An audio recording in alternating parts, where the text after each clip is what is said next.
시청자 여러분 안녕하십니까. 100세 시대로 불릴 정도로 수명은 길어졌는데 여러분 노후 준비 되어 있으십니까? 수십 년 열심히 일해왔지만 대부분 인생 후반부 삶을 고민하고 있을 텐데요. 올해 1인당 연소득 3만 달러가 예상되며 선진국 문턱에 다가섰지만 65세 이상 노인 절반이 빈곤층인 게 우리 현실입니다.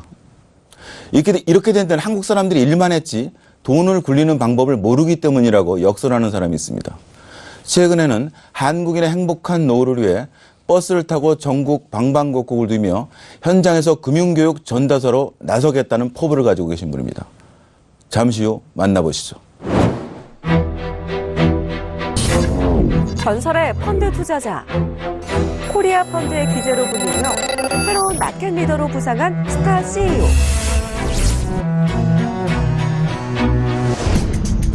그를 만나기 위해 찾아간 곳은 빽빽한 빌딩 숲의 증권가가 아닌 한적하고 조용하기까지 한 삼청동 끝자락 북촌. 오늘 만날 주인공은 과연 누구일까?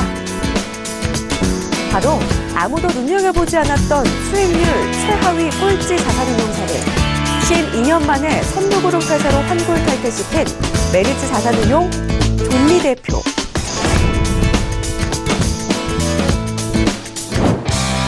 (15년간) 미국 투자회사 펀드 매니저로 활동해온 그. 특히 1991년 그가 운용했던 코리아 펀드의 신화는 지금까지도 회자되고 있을 정도다. 더불어 2006년 일명 장하성 펀드로 알려진 한국 기업 지배구조 펀드를 운용하면서 국내 증시에 신선한 충격을 안긴 바 있다. 그런 그가 미국 월스트리트 스타 펀드 매니저에서 이제는 한국의 경제 독립 운동을 위해 발벗고 나섰다. 한국의 가장 큰 문제 중에 하나가 그 권위의식이라고 생각을 합니다. 저는 주식 투자에 대한 잘못된 편견을 타파하고 장기 투자 전도사를 자처하며 확고한 투자 철학을 전 국민에게 알리는 것을 인생 목표로 삼았다는데 모든 사람들이 주식을 통해 노후의 꽃길을 걷길 바란다는 존리 대표. 그를 만나보자. 존리 대표님 안녕하십니까? 안녕하세요. 네. 요즘 우리 한국민이 금융 문맹률이 아주 좀 심각한 수준이다라고 해서 지금 바쁘시다고 그 일을 위해서 그 금융 문맹을 퇴치하기 위해서 바쁘시다고 들었는데 좀 근황 좀 말씀해 주시죠. 네, 제가 미국에서 오래 살다가 이제 주로 이제 투자 분야에 일하다가 한국에 온 지 4년이 됐습니다. 네. 근데 한국에 와서 이제 여러 분야에 한국은 발전했잖아요. 선진국 문턱에 들어섰는데 금융 수준이라 그럴까요? 대부분의 국민들이 알고 있는 그 금융의 수준, 그게 제가 볼 때는 정말 죄송한 말씀인데 세계 최하위가 아닌가 그렇게 생각이 듭니다. 그래서 결과적으로 한국 사람들의 그 열심히 일했는데도 불구하고 노후 준비가 대부분 안 돼 있잖아요. 특히 제 나이 땐 사람 저보다 좀 5년, 10년 더 연세 드신 분들이 상당히 힘든 노후 생활을 보내고 있거든요. 그 원인이 무엇일까? 근데 제 생각으로는 그런 금융교육이 필요하고 어렸을 때부터 시작해야 되고 학교에서 가르쳐야 되고 근데 한국의 그런 지금 교육 시스템은 거기에 전혀 도움이 안 되는 시스템이죠. 그래서 좀 덧붙여서 말하면은 자살률 세계 1위고 국민의 행복도는 가장 낮고 왜 이런 일이 일어날까? 저는 굉장히 과격하지만은 강제적인 수단이 필요한 때가 아닌가 싶습니다. 근데 그 중에 제일 중요한 게 교육이고요. 그래서 제가 이제 특히 금융의 그런 좋은 점을 느끼지 못하는 지방에 계신 분들, 분들을 위해서 저희가 버스를 샀습니다. 그래서 전국 투어를 시작하려고 하죠. 이게 그 금융 문맹이 났던 핵심은 뭡니까? 그러니까 철학이죠. 내가 주식 투자를 하건 부동산에 투자를 하건 내가 투자의 목적이 뭔가. 선진국은 대부분 노후 준비라고 대답을 해요. 근데 한국에 있는 투자가들한테 왜 주식 투자하냐 그러면 단기간에 빨리 돈 벌고 싶어서. 그러니까 도박에 가까운 거죠. 투기죠. 절대 성공을 못 합니다. 그 대표님은 그러면은 어떻게 주식 장기 투자 그런 철학을 가지시고 해오셔서 지금 뭐 노후 자금은 개인적으로 든든하십니까? 예, 저는 이제 미국에 살았기 때문에요. 네. 미국에서는 이제 사공회계라는 게 있어요. 네. 미국도 마찬가지로 자본주의 사회잖아요. 그리고 많은 월급쟁이들이 있고. 미국 정부에서는 월급쟁이들 노후 준비 못할 거라는 거 알고 있죠. 그래서 강제로 주식 투자 시작한 겁니다. 그래서 월급의 10%를 주식 투자하면 세제 혜택도 주고요. 또 회사가 거기에 매치도 해주고. 그래서 자연스럽게 주식에 투자하게 되죠. 또 미국에서는 또 장기 근속하시는 분들은 주식을 회사가 나눠주기도 하고요. 또 자연스럽게 주식이라는 게 이제 친근감이 있죠. 그리고 이제 오래 보유하게 되고 그래서 그 주식이 큰 돈이 돼서 노후 준비가 되는 거죠. 그러니까 한국도 그걸 빨리 시작해야 되는 거고요. 많은 시스템을 바꿔야 되는 거죠. 자, 우리가 보통 주식하면 망한다라는 또 인식이 있고 또 주식하게 되면 또 투기나 어떤 단타 투자로 이어지는데요. 그러면 어떻게 주식 투자 철을 갖고 인생을 대비해야 되는지 경제적 독립을 이뤄낼 수 있는지 좀 더 자세한 얘기 존니 대표와 나눠보겠습니다.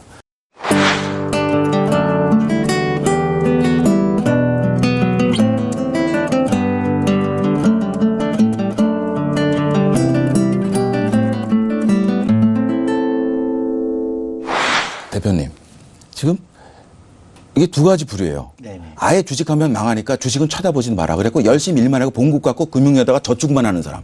그냥 개미 같은 사람.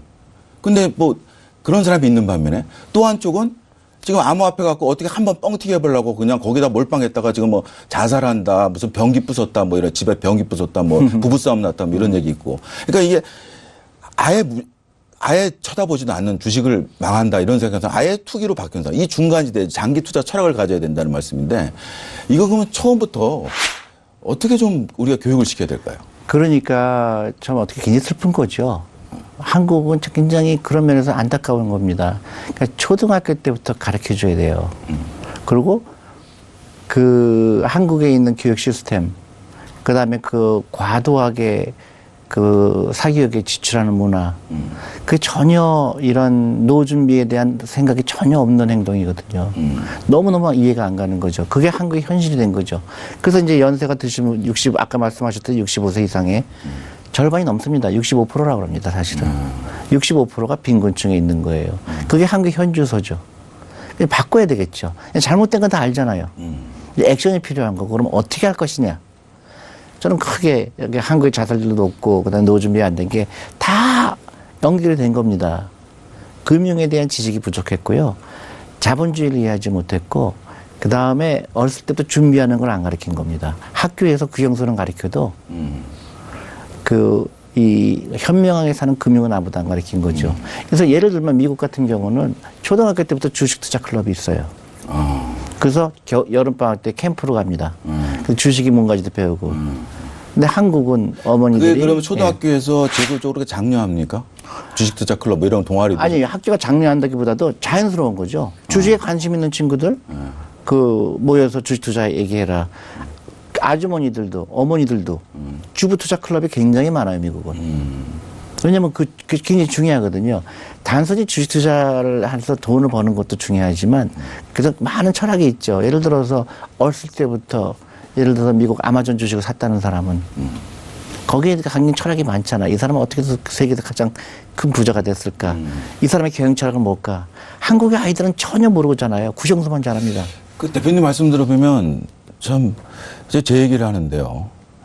제가 국영수 배우고 아줌마들 몰려다니면서 학원 어디 존나 쫓아다니고 그런 것이라고 제가 손으로 들어갔어요. 휴전선 저 밑에 살거든요. 그래요? 예. 조리읍이라고. 예, 잘하신 겁니다. 그거 갔는데도 거기서 또 학원 경쟁을 해요. 거기서도 제가 거의 뭐 100만 원 가까이 학원비를 내가 쓰고 있는데 중학생, 고등학생 제가 딸딸이 아빠인데 이거 참. 그 아이들한테 물으면 왜 너 그렇게 학원 다닐 필요 없다. 그랬더니 학원을 다녀야지 좀 불안해요. 참, 이 현실 참 답답한 것 같습니다. 그러니까요. 그러니까 이 불안한 그런 심리 때문에 내 노후를 버리는 거랑 똑같은 거죠. 그럼 아이들은 그냥 행복할까요? 아이들이 밤 1시까지 학원에 있는 게 행복할까요? 지극히 비정상적인 거죠. 우리 다 연결된 거죠. 한국이 그런 아이들이 공부 열심히 해서 수능시험 잘 보려고 학원에 밤 1시까지 있는 아이가 그렇게 자라서 우리나라의 리더가 될 수가 있을까요?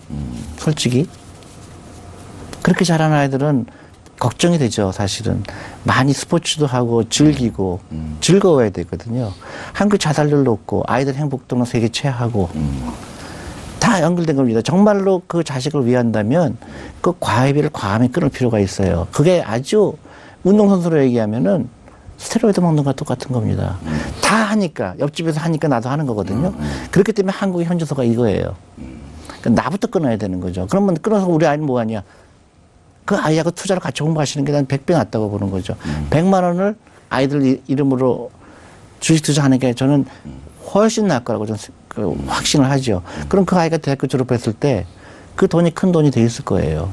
그러면 그 아이가 그걸로 사업도 할 수가 있고 취직 걱정 안 해도 될지 모르죠. 그 다음에 더 중요한 거는 아이가 훨씬 더 경쟁력 있는 아이로 자랄 겁니다. 그러면은 지금 좀 구체적으로 들어가서 장기 투자해라. 그러면은 우리가 지금 펀드도 뭐 진짜 너무 많습니다. 네. 뭐 5년 있다가 없어지는 펀드 수천 개가 좀 펀드가 있는데 이거 뭐 만약에 일단 간접 투자를 할 경우에 이거 어떻게 골라야 되나요?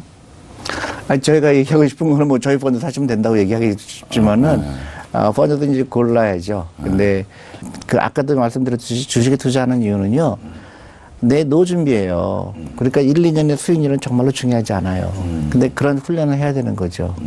근데 아직도 너무나 많은 한국의 매스컴이나 이런 데는 뭐 3개월 수익률이 어떻고 1개월 그거는 너무너무 중요하지 않은 겁니다. 내가 투자하는 회사가 어떻게 돈을 벌고 있고 잘 아는 여러분들 워런 버핏이라는 사람이 있잖아요. 그분도 똑같은 겁니다.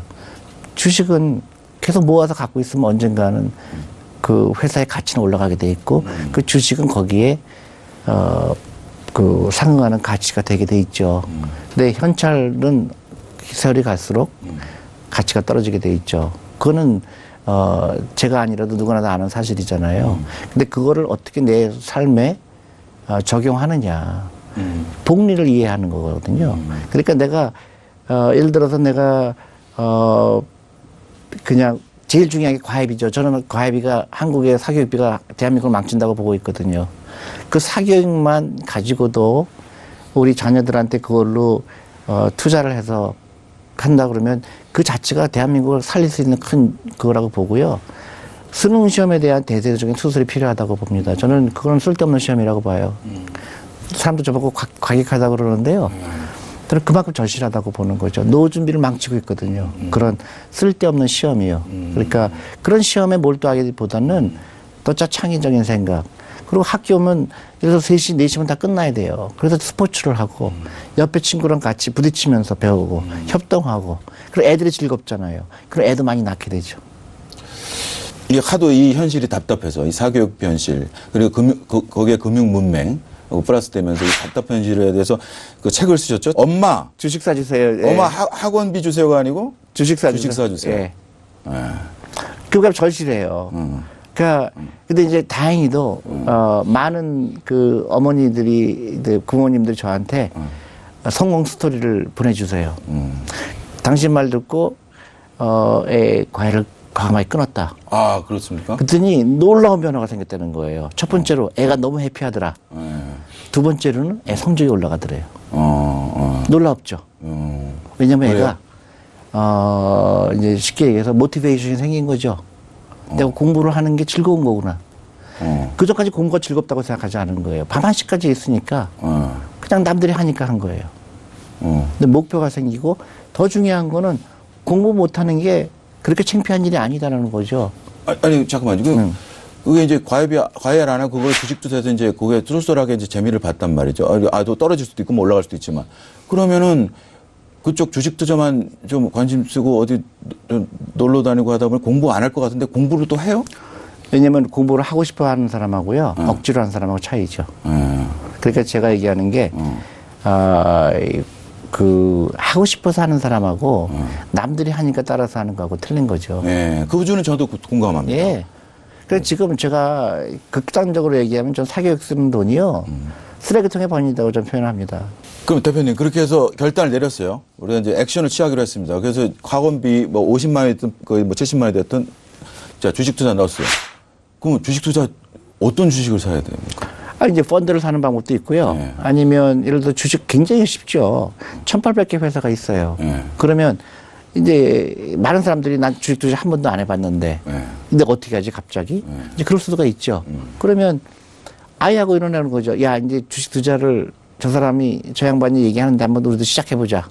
근데 이 과외비를 일단 끊었으니까 네. 그 돈이 예를 들어 100만 원이다. 그럼 100만 원을 투자하는데 야, 매출액이 그 가장 많이 늘어나는 회사 한번 골라볼까? 지금 인터넷으로 다 가능하거든요. 예를 들어서 뭐 순이익이 가장 빨리 늘어나는 회사 한 10개 골라볼까? 이런 회사는 뭐 하는 거지? 예를 들면 저는 저번 추석날 그 열흘간이었잖아요, 연휴가. 그때 막 사람 놀러 다녔잖아요. 그때 꼭 남들 따라서 놀러 갈 필요가 있을까? 그 돈 갖고 우리 주식 투자해볼까? 그래서 그러면은 뭐 여행지 주식도 있잖아요. 하나 투어도 있고 모두 투어도 있고. 그러니까 차라리 그 놀러 가는 돈으로 주식 투자를 해볼까? 워런 버핏이 그렇게 생각한 겁니다. 야, 요새 어떤 라면이 잘 팔린다는데 그 라면은 어느 회사가 만들지?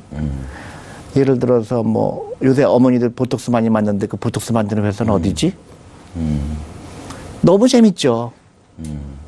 어렵지가 않습니다. 근데 그런 회사가 이제 크게 되겠지.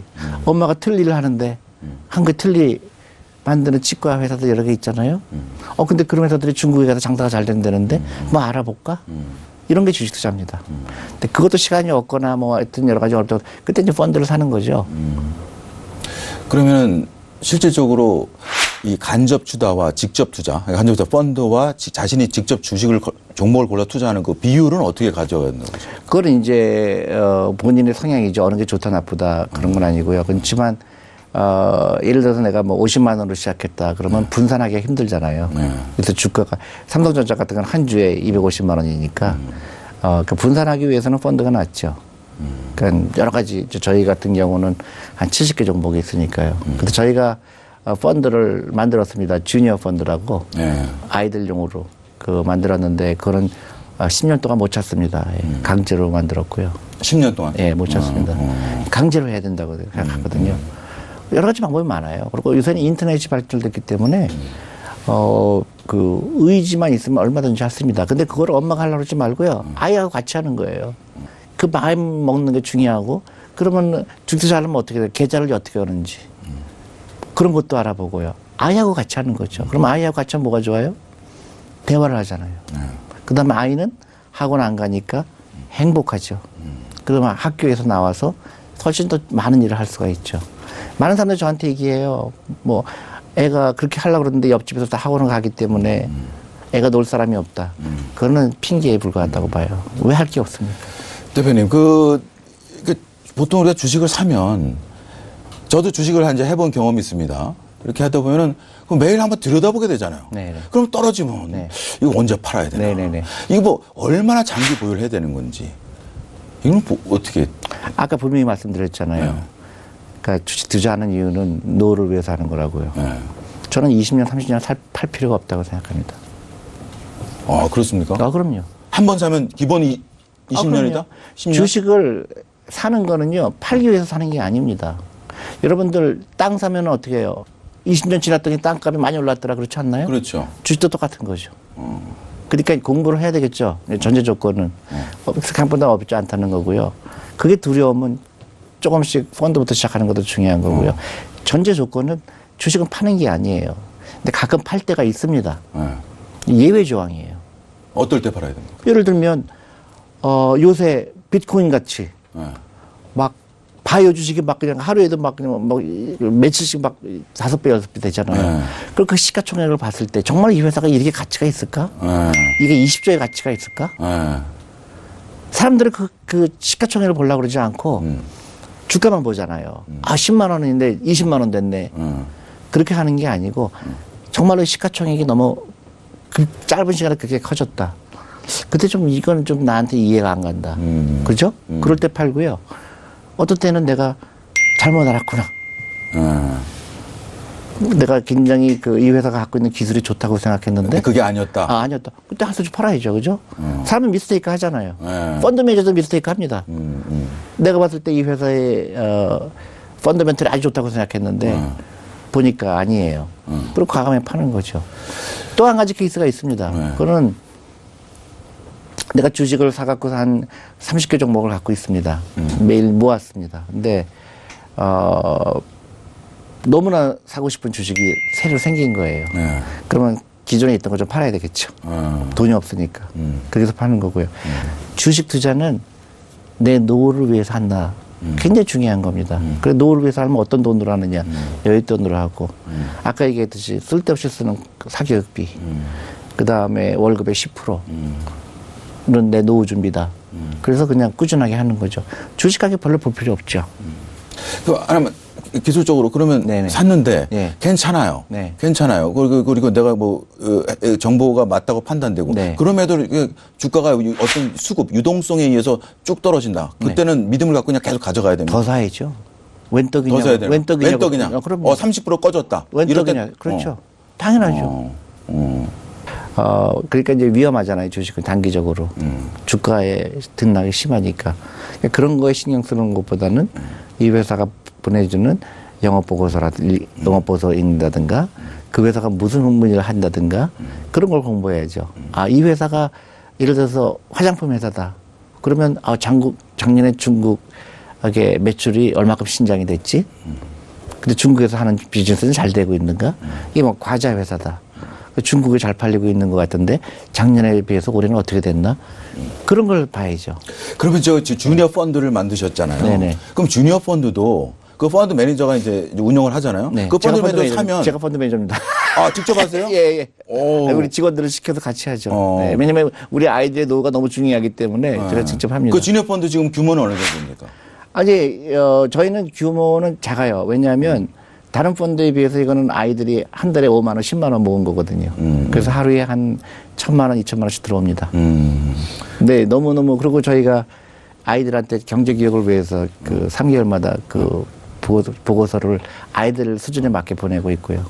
그러면 그 아까 직접 투자하실 때 적어도 10년, 20년 장기 보유하라는 말입니까? 그럼 주니어 펀드도 네. 한 종목을 사면 10년까지 갖고 가시는 그럼요, 겁니까? 당연하죠. 그러니까 주식 투자는 그 오랜 기간을 거치면 그게 땅에서 부자 되는 것처럼 그게 큰 부자가 될 확률이 큽니다. 사실 부동산보다 훨씬 더 클 가능성이 크죠.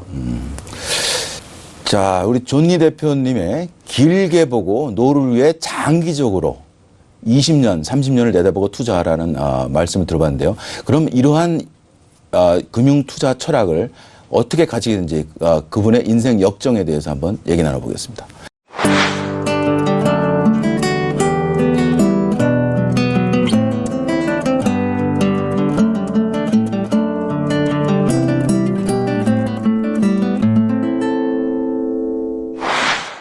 존니 대표님.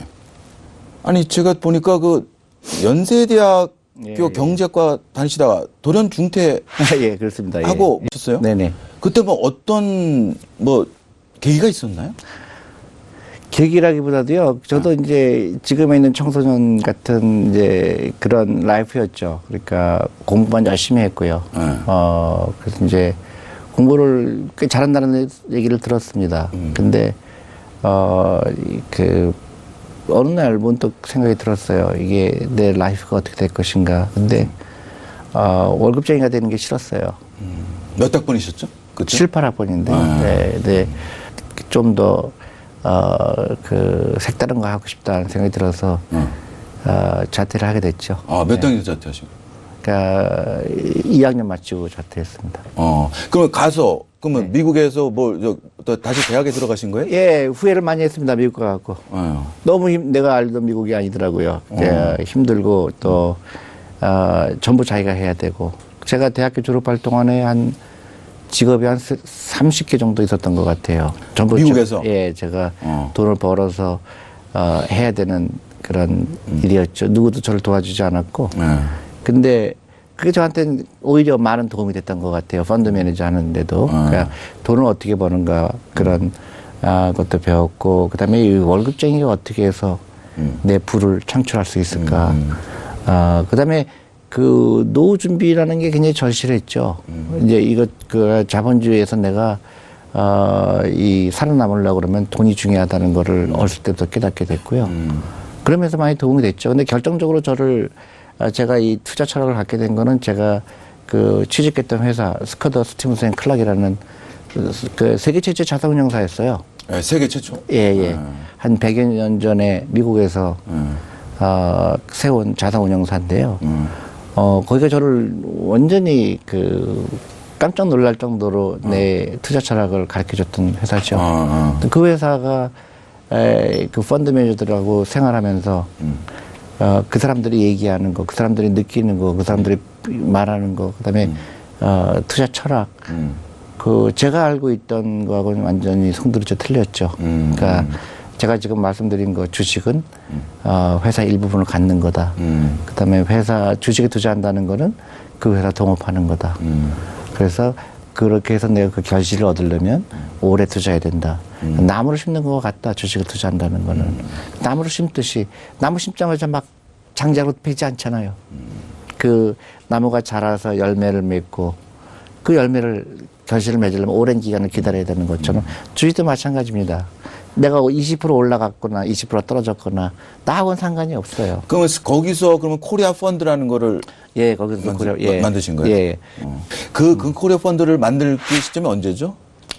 84년이죠. 84년. 네네. 그때면은 뭐 삼성전자가 뭐 두각을 나타내기 전이죠. 아, 그럼요. 91년부터 저는 이제 그 펀드 매니저가 됐고요. 그 전에는 이제 다른 분이 했고요.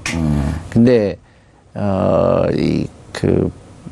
그러니까 남다른 그런 능력이 있었어요. 그러니까 저를 평가하는 것도 회사에서 평가하는 것도 수익률을 뭐 한 달을 보고 1년을 보고 평가한 게 아니라 한 3년, 5년을 보고 평가를 했고요. 또 이게 단시간에 주식 올라가는 거 내려가는 거에 대해서 저한테 책임을 묻지도 않았고요. 너무 재미났던 거는 이제 제가 투자하는 동안에 큰일이 생겼죠. 한국에서 IMF가 터졌죠. 97년. 네. 근데 그때 이제 제가 하던 그 코리아 펀드가 40%가 날라갔죠. 한 얼마 되지 않은 기간에. 근데 너무나 많은 사람들이 전화가 오는 거예요.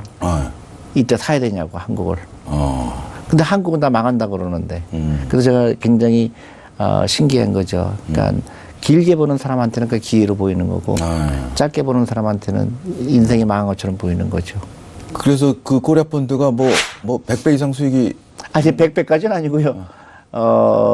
처음에 시작한 게 아마 6천만 불로 되니까 600억 정도로 시작했죠. 근데 제가 그만둘 때 1조 한 4천억 정도 됐었죠. 그다 저기 배당도 다 주고 난 다음에. 예.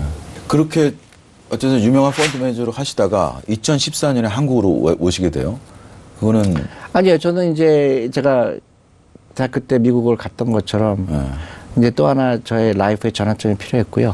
그래서 저희 같이 20년 이상 일했던 사람들과 같이 뜻을 합쳐서. 근데 저 스커더라는 회사가 안타깝게도 그 다른 회사에 인수가 되면서 이제 그 회사를 그만두고 이제 다른 미국 회사에서 일하다가 다 사표를 냈습니다. 그래서 메리츠에 오게 됐죠.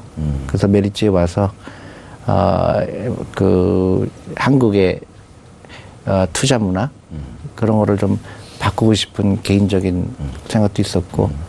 이제 올해 좀 계획으로 돌아가서 버스 투어를 이제 한 2월 정도 이제 하시면은 어떤 분들을 주로 이제 제가 이제 많은 이제 새로운 아이디어가 생겼는데요. 제가 이제 연락이 많이 옵니다. 초등학교에서도 연락 오고요. 중학교에서도 연락 오고, 우리 학부모들한테 얘기하고 싶다. 그래서 교장 선생님도 연락이 오시고. 근데 좀 체계적으로 하고 싶고, 그래서 이제 이게 한국에서 붐을 일으키고 싶어요. 그래서 저희가 이제 웹사이트를 열어서 신청을 받으려고 해요. 그래서 뭐 직장이라든가 아니면 학교라든가 아니 소규모비도 괜찮습니다. 그래서 저희한테 신청하는 거예요. 그러면 저희는 그 버스를 타고 갑니다. 저희를 품고 직원들하고 가서 누구나 노후 준비할 수 있다. 자신감을 해드리고 다만 A, B, C를 해야 된다. 그거 안 하면 노후 준비 안 된다. A, B, 과외 끊어라. 과외 끊죠. 100%입니다. 그러면 아이들 행복해야 되고 걔가 공부를 잘해도 좋지만 못해도 상관없다. 그의 행복이 중요하고 그다음에 걔가 경쟁력 있는 거를 경쟁력 있게 키워야 된다. 그렇기 위해서는 그 지금 있는 그런 시스템으로는 내가 볼 때 결제 경쟁력이 없다. 그리고 부모님들이 좀 바뀌어야 돼요.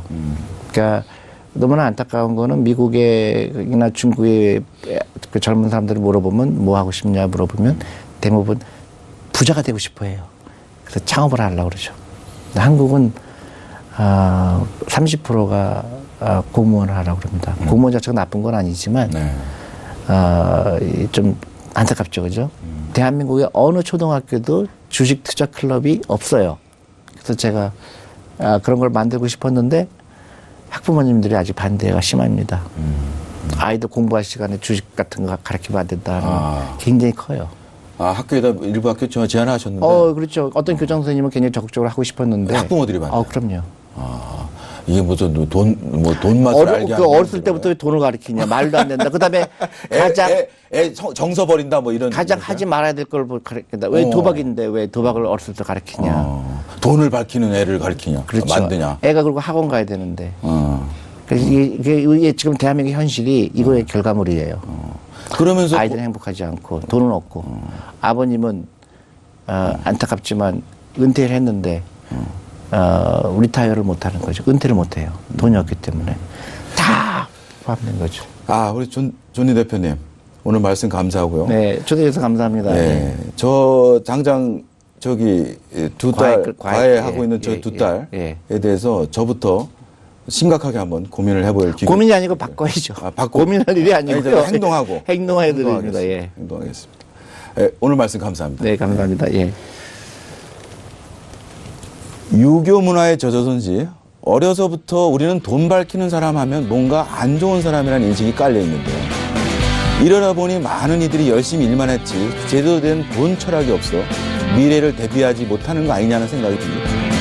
존니 대표의 경제 독립 캠페인 버스투어가 돈에 대한 이해를 높이고 올바른 투자 문화를 진전시켜 우리 국민들이 평생 경제 자립에 한 걸음 한 걸음 나아가기를 기대됩니다. 오늘은 여기서 인사드리고요. 다음 시간 더 알찬 내용으로 찾아뵙겠습니다.